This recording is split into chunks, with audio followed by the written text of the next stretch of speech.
Yo,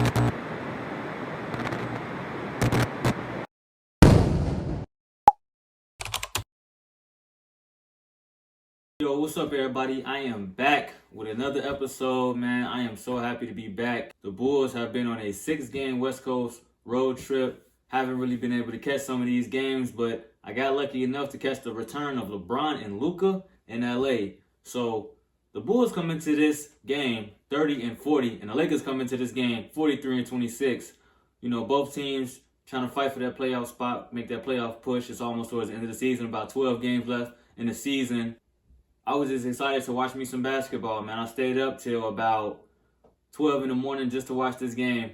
Let's get straight to it. The Bulls starting lineup is Josh Giddey, Kobe White, Kevin Huerter, Miles Buzelis, and Vucevic. Now, if y'all been watching my show, y'all know how I feel about Vuce. He definitely should not be in that starting lineup. I don't know why we even still have him or why we haven't traded him, but he's pretty much a liability to me. Coming into this game, looking at what the Bulls' game plan should be, I feel like the Bulls' game plan should be just working towards their strength, which is just rebounding and running, getting out on the break, helping out on the weak side, forcing some turnovers just so they can get out on the fast break, run, and make Luka play defense. Put Luka in as many actions as we can, make him work on that defensive end, and we should be good. So coming out in the first quarter, man, LeBron looked ageless out there, man. You know, going on 40 years old, 22 years in the league.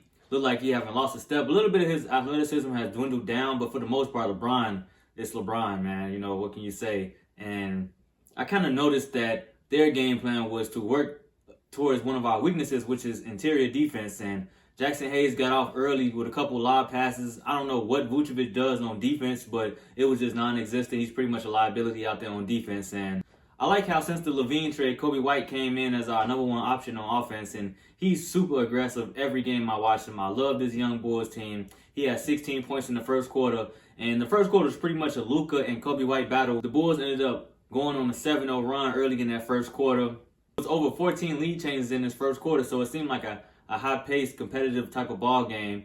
And the Bulls early on had to stop switching on Luka because Josh Giddey drew the Luka defensive assignment. So when they switch off on Josh Giddey and put Vucevic on him, that's the matchup that they want. So Josh Giddey got to be a little bit more resilient, fighting through them screens just to get to Luka and stop switching. Because Luka had 17 points in that first quarter, and it was pretty much a Luka and Kobe White battle in that first quarter. Bulls was up 32-31, and coming into that second quarter, I kind of noticed how Zach Collins is a way better fit in the starting lineup to be able to rebound and run with this young team. He's not really like a post player. He doesn't slow our offense down. He runs the fast break well, and he plays defense. So I don't see why he's not in the starting lineup. I don't see why Vucevic is still in the starting lineup. It just doesn't make sense to me. The Bulls early on had some pretty good ball movement. We had 10 assists on 18 made field goals in that second quarter. We start pushing the pace a little bit more. You know, we're known for getting off to those slow starts in the first quarter. I think they do that just to get a feel of what the other team is going to do, what their game plan is, whose night is going to be. The Lakers pretty much just couldn't keep up with our pace. Everything we was doing, from defending, getting steals, getting deflections, and the fast break points, the Lakers just couldn't pretty much keep up with our pace. And they was playing a lot of ISO ball. They were just relying on Luka to do everything.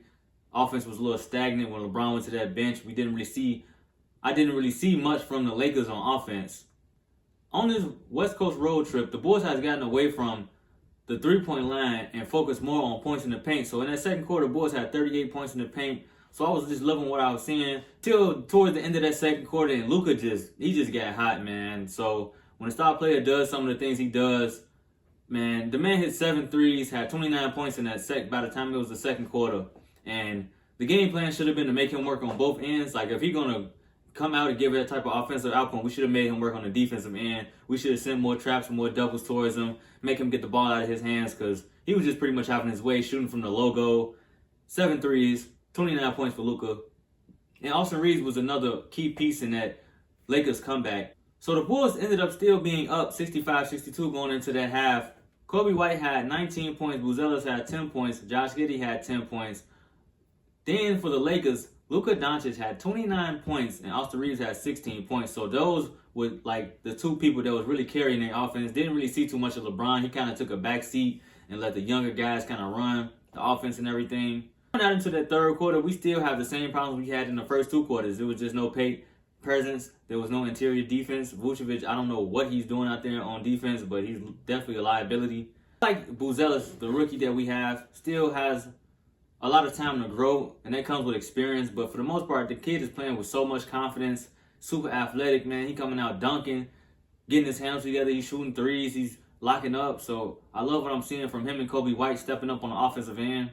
And this marked the 12th game that the Bulls had 50 points in the paint by the time it was the third quarter. So like I said, they got away from shooting threes and more so focused on points in the paint. So that puts a lot of pressure on their defense because we're not shooting threes, getting into the paint, getting closer to the rim. Speaking of three-point shooting, the Bulls actually picked up their three-point shooting in the third quarter, going 5 for 5 from 3, picking it up. And the Lakers called a timeout. And I kind of noticed how Josh Giddey accepted that defensive assignment and was picking up Luka 94 feet because Luka got a little frustrated and shoved Josh Giddey because of kind of like of an irritant he was being towards Luka. And I guess, man, Luka's a crybaby, man. He's going to cry and whine till the game starts, till the game ends. So I don't know what his problem be sometimes. I can only watch Luka for a certain amount of time because the man cries so much. So I love to see the tenaciousness and the aggressiveness on the defensive end from Josh Giddey because we all know what he can do on offense. Not the most athletic guy, but at least you're trying not to, you get an A for effort. So shout out to Lil Josh. So going into that third quarter, the Lakers offense was still in the isolation ball. The Bulls was getting to their shots, getting the rebound, running. They was getting a lot of deflection. They were getting in the passing lanes. They was playing super aggressive on defense, and that kind of frustrated the Lakers offense and disrupted it. Buzelis and Dalen Terry was the two players that was playing just super aggressive on offense. Dalen Terry came in, had key points off the bench, and Buzelis just kept his offensive momentum rolling going into that third quarter. And Coby White had back-to-back 30-point games by the time it was the third quarter. Bulls went up 104-89 going into this fourth quarter now. I thought the Lakers were going to pick it up eventually on both ends, but for the most part, they look like they were just helpless, like just relying on Luka to just save them in this, 5-on-5, not 1-on-5. So they was pretty much playing in the odd hands and stuff. So going into the fourth quarter, the Bulls and Lakers came out trading threes. So it's kind of like, okay, we're going to match whatever they're doing. And LeBron came out trying to pick up the offense. He was getting a lot of fouls.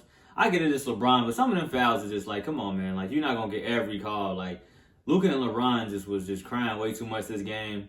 And I like what I seen on the defensive end again from this young Bulls team. We was getting a lot of deflections, getting into the fast break. We had 26 fast break points by the time it was the fourth quarter. We was pretty much just out hustling LA. Like, they just had no answers for our pace. They just couldn't match it. So the Lakers ended up going down by 18 in the fourth quarter, forcing them to call a timeout.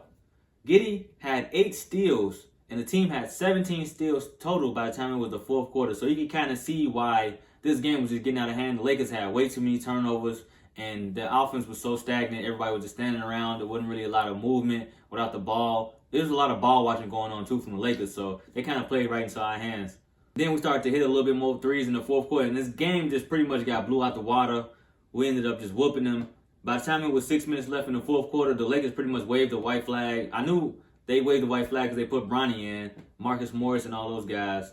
And the Bulls put our bench in, but we didn't stop scoring. They stopped scoring. They were still turning the ball over. We didn't stop scoring. So, we ended up just blowing them out the water. The Bulls ended up getting a win, 146-115. And this was just a great win. The Bulls won this game pretty much based off of the pace of the game. So all the fast break points, all the high energy plays we was making from the young guys.